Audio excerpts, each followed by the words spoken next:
Donc, je m'appelle Noam Chomerliac, j'ai 24 ans et je suis groundsman au Stade de France pour la société iTurf Management. Pour en arriver là, je suis passé par la formation RTAES à Léa CFI, à Jouy-en-Josas, et j'étais en tant que jardinier de golf au golf de Rueil-Malmaison 9 trous de la société Blue Green. Et ensuite, j'ai été embauché dans cette société dans un autre golf dans le 91. Par la suite, en octobre 2019, j'ai reçu une offre d'emploi de la part de Magdalena pour un poste ici au Stade de France. Donc j'ai tout de suite sauté sur l'occasion parce que c'est vraiment quelque chose qui me tenait à cœur de travailler dans un stade de football et notamment le Stade de France qui est le plus grand stade de football en France.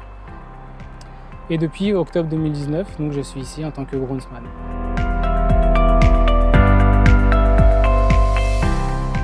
Groundsman, en fait, c'est le nom anglais pour signifier... Ici, en France, on appelle ça jardinier, mais les Anglais préfèrent appeler groundsman parce que jardinier, ça a vraiment connotation jardin, fleurs, etc. Donc nous, on appelle ça groundsman ici. Ça consiste à entretenir donc, la pelouse sur toute l'année.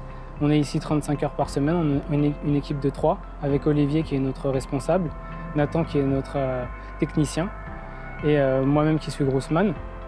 Donc notre objectif, c'est d'entretenir la pelouse tous les jours, comme si le lendemain il y avait un match de foot. Donc il faut qu'elle soit au top toute l'année. Donc ici, on a une petite citation qu'on aime bien dire, c'est la perfection n'est pas un détail, mais les détails font la perfection. Donc ça, c'est vraiment quelque chose qui représente notre métier. Et parce que derrière, il y a des millions de spectateurs qui vont regarder le match de football et la pelouse, c'est ce qu'on voit en premier, donc il faut que ça soit parfait de A à Z.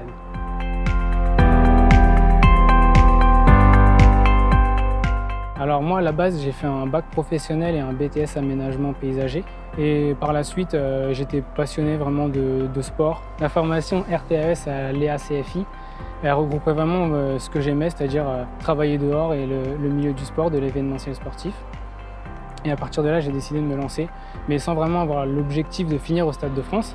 Mais dans un coin de ma tête, je savais que je voulais finir dans un grand stade de football. Et donc j'ai réussi au bout de quelques années, j'en suis assez fier.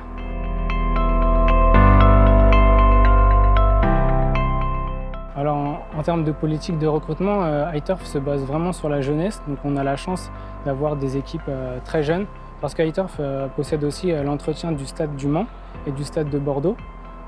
Et en fait, depuis quelques années, ils recrutent des apprentis tous les ans.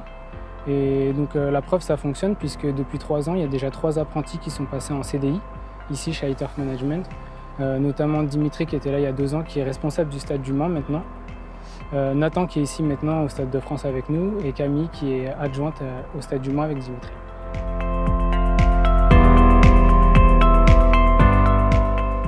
Alors c'est une profession où on a la chance d'évoluer, je pense, assez vite parce qu'en fait c'est un milieu qui est assez petit, donc tout le monde se connaît plus ou moins et donc à partir du moment où on fait un bon travail, derrière on sait que s'il y a un poste qui se libère, il peut potentiellement nous appeler pour ce poste. Après il faut être assez...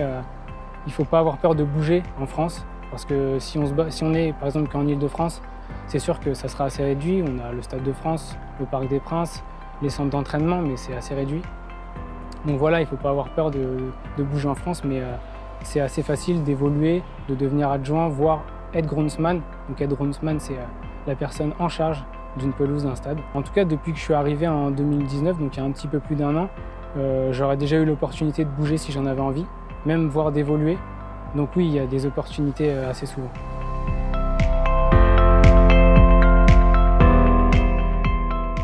Alors je pense que dès que la personne se lance dans la formation, elle aura la chance donc de rencontrer des professionnels avec toutes les visites qu'on a eu l'occasion de faire.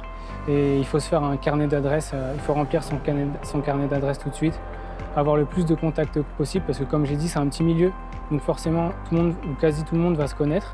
À partir du moment où on a un carnet d'adresses rempli, on va faire appel à nous si besoin. Donc ça peut ouvrir vraiment plein d'opportunités. Donc surtout ne pas hésiter à entrer en contact avec les professionnels qui vont avoir la chance de rencontrer au cours de la formation.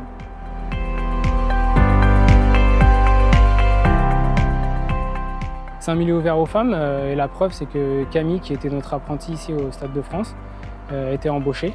Et donc elle est maintenant au Stade du Mans en tant qu'adjointe, avec un ancien de Tecoma également.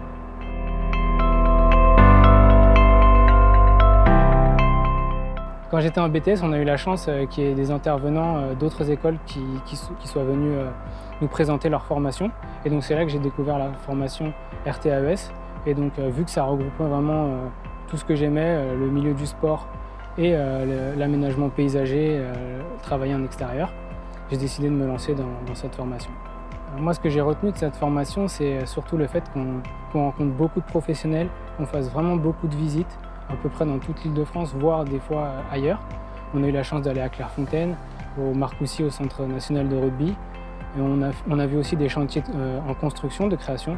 Donc c'est vraiment ce que j'ai retenu, ce qui nous a permis de voir vraiment ce qu'était le métier. Et c'est ça qui est vraiment intéressant.